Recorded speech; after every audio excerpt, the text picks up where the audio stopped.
There's a penciler in comic books and there's an inker. So I want a pencil and ink just because then I thought that the pencil and the ink would be truer to my art, because when I was giving my pencils away to inkers, I didn't think it was conveying what it was that I had in my head. So I go the easiest way to just let me do both. And then once you get that job, then you go, hey, I wonder if I could write, right? Let me try some writing. And then you just use the value of your art to basically go, I'll give you my art if you let me have a chance to write. So, you know, you go, I'll give you this big thing called Todd the Artist if you do this little thing, which is Todd the Novice, Newbie, Rookie Writer. Right. And let me put those two together, which they did starting with Spider-Man #1. So it's interesting that Spider-Man #1, this record-setting book, will probably be the biggest selling book I'll ever do as a writer. And it was my first book, so technically it's my worst book. It's going to be my biggest selling book, right? So I'll have that sitting on my shoulders. Still a hell of an accomplishment, though. So, yeah, and as you get better, the sales get worse, so it's an interesting concept. But then eventually, you know, we left Marvel, a handful of us who started our own company, Image Comic Book. So, you know, most people know Marvel and they know DC, but if you ask the next question, who's number 3? It's Image Comic Books, and we have been for 26 years, right? So we turn out 70 books a month, you know, done stuff like, you know, The Kingsman and Walking Dead. You know, my partner created Walking Dead, so a lot of our books, there's about 20 of them that are in production. The Deadly Class is about to come out as a TV show. We've got lots going on. I created a character called Spawn, and it was somebody I had created as a character when I was in high school. And so I go, okay, I'm writing, producing this book, and the sales went up, so people then started coming at me, and one of the arenas they came at me was movies, so we made the movie, TV, we made the HBO series, won a couple of Emmys for that, did some video games, but the fourth pillar that I wanted to build upon the brand of Spawn was toys. I talked to everybody that was public at that point, and they had big toy companies, and I didn't feel personally that they sort of got what I was trying to do, which was this simple. I think we need to do non-traditional toys, looking-wise, the way that we design them, and take those non-traditional toys and then sell them in non-traditional stores, at least a portion of them, because we're geeks, and we don't necessarily sort of shop all the same spots. So I think if you make this sort of geeky toy and sell it in these geeky places, I think it'll work.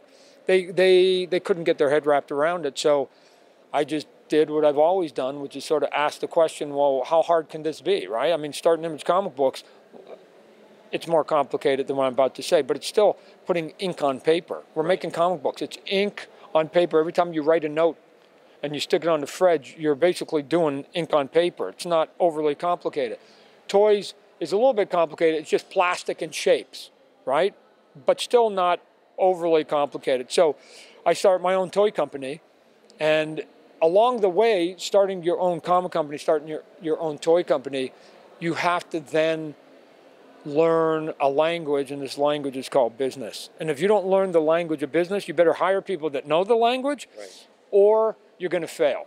And so I became bilingual. So I'm fluent in business now, right? Ask me a question, I'll throw the switch and talk to you like a CEO that I've been for the last 20 years. I can talk CEO. I can put on a 3-piece suit, walk into a bank, and they actually think I'm a businessman who happens to do art, right? So good, I fooled all of them. Now, as we get to something like, how do you get to write, produce, and direct potentially your own movie, you just say no. So after the first movie came out and Hollywood was coming, I mean, what are we talking about? We're doing all these superhero movies. They're all blowing up. So Hollywood's making a path to my door going, oh my God, we can't get Marvel stuff because Disney owns it. We can't get Warner Brothers stuff or DC stuff because Warner Brothers owns it. So now all the other big companies, you know, the Paramount and the Sonys and the Universals and Lionsgate and those companies, Fox, they now have to look outside Marvel and DC, and that's us. The natural one is go to number 3. And Spawn had a successful track record already, right, so... Right, so it was already there. But I went in there and I said, hey, I'll give you the rights. We can do this thing called Spawn, except for I have to write, produce, and direct, non-negotiable. That's it. And they said, maybe foolishly, okay. oh, where's the script? You write a script, let us see it, and if we like it and you can put together a project, then we'll think about funding it. So I've written the script. I put a producer, Academy Award nominated producer of Whiplash and Get Out, and hopefully soon to be Black Klansman, and then all the horror stuff that he's done with The Purge and Paranormal Activity, Blumhouse productions. And I think in 2 weeks when Halloween comes out, it's gonna set a record for the biggest opening. I think this weekend Venom's gonna set the record for October's biggest opening ever, and that record is only gonna last 2 weeks because I think Halloween's then gonna go bam bam. We're gonna get 2 records literally in 2 weeks, and then I attached Jamie Foxx to the lead role of Spawn character, and then Jeremy Renner, who is an Academy Award nominated actor. Jamie is an Academy Award winner for Ray. And so and then we added Greg Nicotero, who does costume effects and did all the zombie makeup for Walking Dead and has directed more Walking Dead episodes than anybody else. He's on board and we've created the costume together. I just saw it today.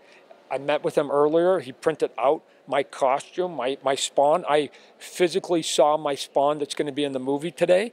I'm like, oh my God, that's it. That's what I've had in my head all these years. That's got to be amazing. Oh yeah, it was a good morning. He goes, I got something I want to show you. And I thought, okay, whatever. And then I walk into his room and it was just sitting, these multiple things sitting on his desk. And I went, oh, the baby has come out of the womb. It's not just an ultrasound anymore. The baby is now physical. I went, wow. So that's going to be good. I'll be able to take all that now into Hollywood and show them when I do presentations for it. But if you just get stubborn enough and you have to have a decent amount of success, then you can start to assert yourself into the process if you think that you've got something valid to say. So like I said, it's been 30 years. We're up to issue 290 of the Spawn comic book. By the time you and I are talking next year at Comic-Con, New York Comic-Con 2019, issue 300 will be out, big anniversary issue. And then issue 301, which will be the longest running independent comic book in North American history, right? So I'll have the sales record for for Spider-Man. And then I'll have the sales record for Spawn #1. So I'll have the independent record, and then I'll have the longest running comic book, which will still be Spawn. And so it's just time, a lot of time and a lot of effort. So it's about time, and that's not bad for a penciler from Canada. Yeah. Well, I have my daughter's off camera here. I was showing people a picture of me the day I was signing Spawn #1, right? June 4th, 1992. And I'm holding my baby daughter. Don't know why I had my baby daughter at that signing, because I flew to that signing, so I brought the baby. And but she's sitting over there. She's a doctor now. So that baby is a doctor. So that's how long it takes to do what it is I did. So it's not a leap. I didn't make a leap. Right. I made this grind to where I'm at right now. Yeah.